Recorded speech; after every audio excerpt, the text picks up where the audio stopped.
Oi, eu sou o Tarcísio Hennick, o Ciso, e hoje a gente vai ver a história do Édipo Rei. Talvez a maior tragédia de todos os tempos. Mas antes de começar, já deixa o seu like, já se inscreve no canal, porque eu tenho certeza que você vai se comover com a história de um homem que ficou à procura de si mesmo. Um homem que ficou lutando com o seu destino. E como está escrito na entrada do oráculo de Delfos, que vai ter um papel fundamental na história de hoje, conheça-te a ti mesmo, porque conhecerás todo o universo e os deuses. Porque se o que procuras não achares primeiro dentro de ti, não acharás em lugar algum.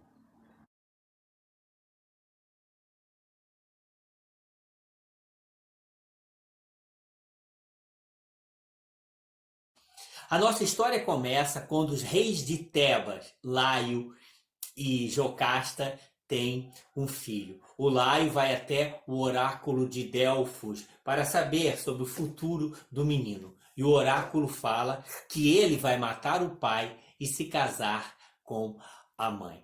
Na realidade, já havia uma maldição antiga e o oráculo de Delfos já havia alertado a Laio para que ele não tivesse um filho. E tudo começou quando o Laio teve um caso com um jovem Crícipo, que acabou se suicidando por medo do pai. O pai dele, o rei Pélops, amaldiçoou o Laio, dizendo que se um dia ele tivesse algum filho, este o mataria.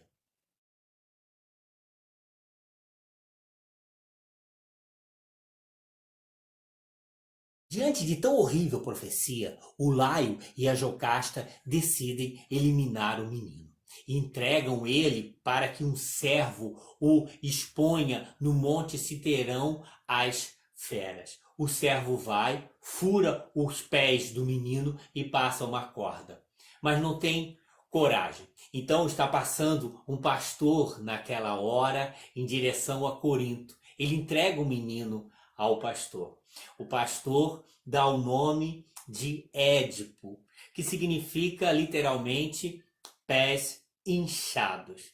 O pastor é muito pobre e não tem condições de criar o menino. Então entrega o Édipo para os reis de Corinto, o Pólibo e a Mérope, para que eles o criem como filho, já que eles não têm filhos biológicos. O Édipo cresce um menino forte, feliz, bonito, sem saber da sua origem. Mas certa noite, num banquete, num palácio, um dos nobres fala para o Édipo que ele não é digno do trono de Corinto porque ele é um estrangeiro. O Édipo vai perguntar para o pai o que significa aquilo. Mas o rei Pólibo não responde. Então o Édipo vai até o oráculo de Delfos para saber sobre aquilo. O oráculo se recusa a falar para o Édipo, mas o Édipo insiste. E o oráculo fala que ele, Édipo, vai matar o pai e se casar com a mãe. Ele fica desesperado porque ele ama os pais. Então ele decide sair de Corinto. Após a morte de Édipo, tudo correu bem na cidade de Tebas. Mas depois de anos, um monstro assolou a cidade. Era uma esfinge que falava um enigma e devorava a pessoa que não o decifrava. Quem mandou esse monstro? A Hera, a protetora do matrimônio, em vingança ao romance que o Laio teve com o Crícipo. O Laio quis saber por que o monstro estava na cidade de Tebas e estava devorando as pessoas. Então ele decidiu ir para o oráculo de Delfos para saber o motivo. O Laio, então, vai em direção ao oráculo de Delfos, acompanhado de 4 servos. E no meio do caminho ele encontra um jovem. E quem era esse jovem? O Édipo, que estava fugindo da profecia de que ele mataria o pai e se casaria com a mãe. Como o caminho era muito estreito, um servo pegou e jogou o Édipo para fora. O Édipo pegou e reagiu. Os outros 3 servos atacaram o Édipo juntamente com o Laio. Mas o Édipo, no auge da sua juventude, acabou matando os 5. Na verdade, era o que ele acreditava. Porque um dos servos, justamente aquele que havia entregue o Édipo para o pastor, que o pastor entregou para o rei de Corinto, se salvou. Esse que se salvou voltou para Tebas e falou para a rainha Jocasta que eles haviam sido assaltados e mortos por um bando, porque ele ficou com medo, com vergonha de dizer que eles tinham sido mortos por apenas uma pessoa.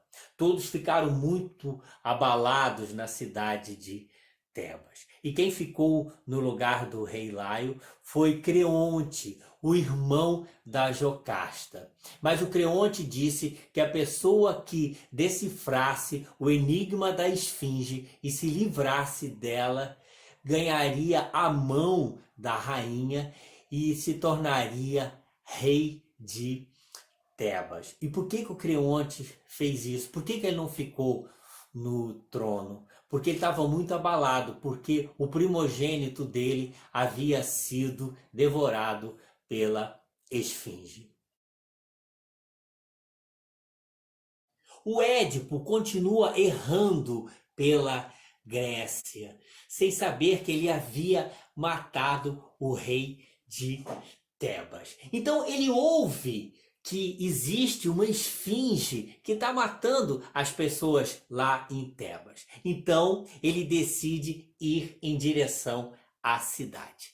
Quando ele chega lá, ele encontra a esfinge. E a esfinge fala: decifra-me ou te devoro.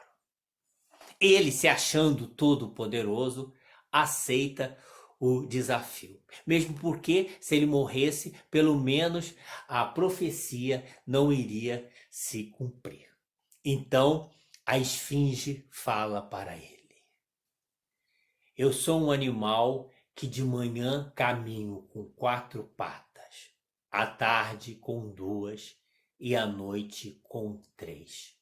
Eu sou o único animal que muda o número de pés. E quanto mais pés eu tenho, mais lento eu fico. O Édipo pensa e fala: é o ser humano. Na manhã de sua vida, ele engatinha. No meio, ele anda sobre 2 pés. E no final da sua vida, ele usa uma bengala, ou seja, com 3 pés. A esfinge, envergonhada, se atira no abismo. E o Édipo entra como um herói na cidade de Tebas. E é assim que ele se casa com a rainha Jocasta e se torna rei de Tebas. Com ela, ele tem 4 filhos, 2 meninas e 2 meninos. E assim eles vivem anos felizes.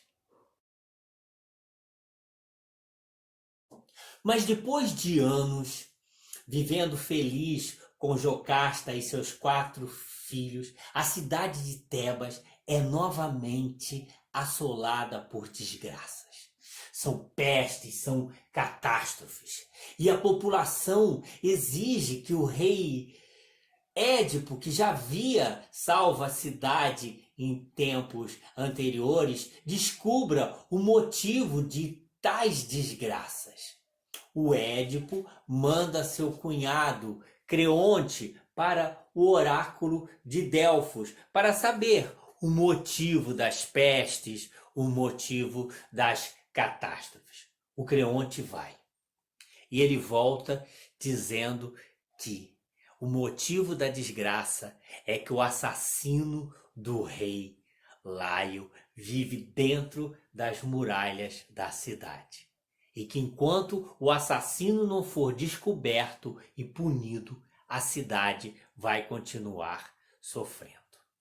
O rei Édipo não foge das suas obrigações e diz para o povo que se o assassino se apresentar por boa vontade, a sua vida será poupada e ele sofrerá apenas o exílio, como exige o oráculo. Mas que ao contrário, se ele não se apresentar e for descoberto, seja qualquer pessoa, pode ser até mesmo da sua família, ele vai rogar para os deuses para que o assassino tenha toda a dor e todo o sofrimento possível. O Creonte sugere que se chame o adivinho cego, o Tiresias. Então, o Tiresias é chamado. Tiresias é trazido para conversar com Édipo. Édipo fala: a sua reputação aqui na cidade de Tebas é muito grande. Se você souber quem é o assassino do rei Laio, eu exijo que você fale. O Tiresias: terrível é o conhecimento, e sua desgraça trará a quem o conhece. Por favor, me deixe ir, me deixe ir. Carregue você mesmo o seu fardo, que eu vou carregar o meu. O Édipo fala para ele: como ousas fazer isso? Se você sabe alguma coisa, não deixe que a cidade de Tebas pague pelo assassino. Você não sabe o que você pede. Saber a verdade só te trará desgraça. Da minha boca você não vai ouvir nada. Me deixe ir. Pois se você não fala nada, se você não está querendo falar nada, é porque você é cúmplice. Eu exijo que você fale. Vamos, fale. Foi você que pediu. Foi você que insistiu. Então fique sabendo que a causa da desgraça é você, rei de Tebas. É você, Édipo. Se puna com a punição que você mesmo decretou. O Édipo fica indignado e fala: tire esse velho demente daqui. Tire, vamos, e me chame Creonte, que eles devem estar de conluio com o Creonte. Eles trazem Creonte. E o Édipo fala: como ousas fazer isso comigo? Como ousas chamar este adivinho Tiresias? Você deve estar de conluio com ele para tirar o meu trono. E o Creonte fala: por quê? Por que eu faria isso? Se eu sempre fui teu amigo, se fui eu mesmo que te dei o trono, se eu vivo aqui na corte com todos os privilégios, por que eu faria isso? Aí a Jocasta estava ouvindo tudo. Ela se aproxima e tenta acalmar o Édipo. E fala: Édipo, não dê importância para esses adivinhos. Existia uma profecia no oráculo de Delfos que o Laio seria morto pelo seu filho. E o nosso filho morreu quando era um bebê. E além de tudo, o Laio foi morto por um bando de assaltantes. Então, por favor, não dê importância para adivinho, para oráculos. Se acalma. Nesse exato momento, chega o mensageiro de Corinto e diz para o rei Édipo que o pai dele, o rei Pólibo, o rei de Corinto, havia morrido e que ele deveria voltar para Corinto para assumir o trono. O Édipo fala para Jocasta: Eu estou muito triste porque eu perdi o meu amado pai. Mas por outro lado é um alívio, porque havia uma profecia de que eu iria matar meu pai e me casar com a minha mãe. Aí a Jocasta disse, viu? Mais uma prova de que esses adivinhos, esses oráculos não funcionam. Mas não dê ouvidos a isso. Aí o Édipo fala, mas e se ele morreu por desgosto, porque eu abandonei? Então não é prudente que eu volte para Corinto, porque corre o risco de eu casar com a minha mãe. Aí o mensageiro fala, Senhor Édipo, rei Édipo, isso não é possível, porque você não é filho verdadeiro da rainha de Corinto. Aí o Édipo fala, como é que você sabe disso? Ele fala, porque fui eu que o entreguei para a rainha e o rei de Corinto. Você me foi entregue por um servo que não conseguia cuidar de você porque era muito pobre. Então, como os reis de Corinto não tinham filhos, eu te entreguei a eles. O Édipo fala para o mensageiro, você é capaz de reconhecer a pessoa que me entregou para você? Aí a Jocasta fala, para com isso.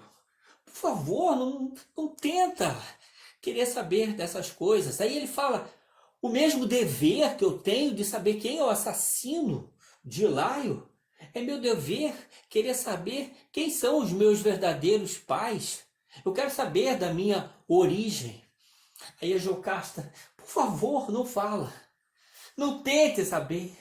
Fique quieto. A Jocasta já havia se tocado que o Édipo era o seu filho e que a profecia havia se concretizado.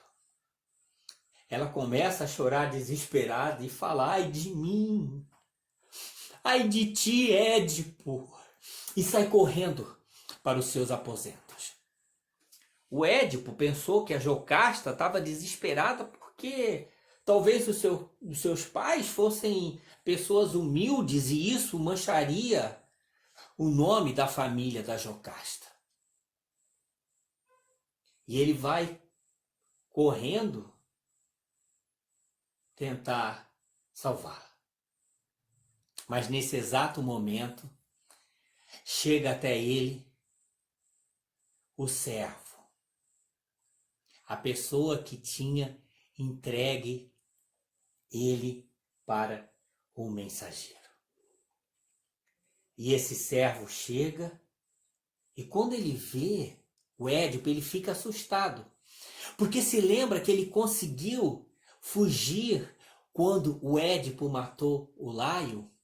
Sim, porque quando ele chegou na cidade, ele mentiu, dizendo que o Laio e os outros servos tinham sido mortos por um bando de assaltantes. Então ele pediu para a rainha Jocasta para viver longe da cidade. E foi o que aconteceu. Então ele não conhecia o rei Édipo. E quando ele viu o Édipo, ele viu que era o assassino de Laio. E o mensageiro falou, é ele. Foi ele que me entregou você. Foi ele. E o servo desesperado fala, não, por favor, não acredite nesse mensageiro, não sou eu não, ele está enganado, por favor, me deixe ir. Aí o Édipo desesperado, prendam ele, se você não falar a verdade, eu vou mandar te matar. Eu confesso. Quem me entregou a criança foi a rainha Jocasta e o rei Laio. Eles tinham medo que uma profecia se concretizasse, de que a criança, o filho, mataria o pai e se casaria com a mãe. Nesse exato momento, o Édipo entende tudo o que aconteceu. Ele fica desesperado e sai correndo em direção a Jocasta. Aí ele percebe que ela está trancada. Ele arromba a porta e descobre que ela se enforcou. Ele tira ela da corda, pega os prendedores do vestido e começa a arrancar os seus olhos. O sangue corre dos seus olhos até o queixo. Não em gotas, mas em jorros. Ele sai desesperado. A sua dor não é nos olhos. A sua dor é na alma. Ele fala para o povo de Tebas: eu vou me exilar. A mim todo castigo, toda dor, todo sofrimento. Os seus 4 filhos o conduzem até a porta de Tebas. Antígona, a filha mais amada, o leva pelo mundo. Ela o conduz para o bosque das Erínneas. As Erínneas são as vingadoras dos crimes de sangue. Depois de viver no bosque das Erínneas, sozinho, na miséria, solitário, pensando em tudo que havia acontecido em sua vida, em todas as desgraças, em todos os seus pecados, ele finalmente se conhece. E ele vai até o limite para fazer a passagem para o mundo de Hades. Sim, o Édipo morre, mas não como um pecador, agora como um sábio. No final dos anos de 1980, a Rede Globo exibiu a novela Mandala, que trazia a trama da tragédia Édipo Rei. No papel de Édipo estava o Felipe Camargo e no papel de Jocasta a encantadora Vera Fischer. Só que a censura da época e o público não aceitaram. Então não houve nenhum beijo, nenhuma conotação sexual. A Globo teve que mudar todo o drama. Mas, por ironia do destino, o destino, a Vera Fischer na vida real acabou casando com o Felipe Camargo. Se você gostou desse vídeo, deixe o seu like, se inscreve no canal, compartilha, comenta, porque estarmos juntos é o nosso destino. Então, até a próxima. Valeu!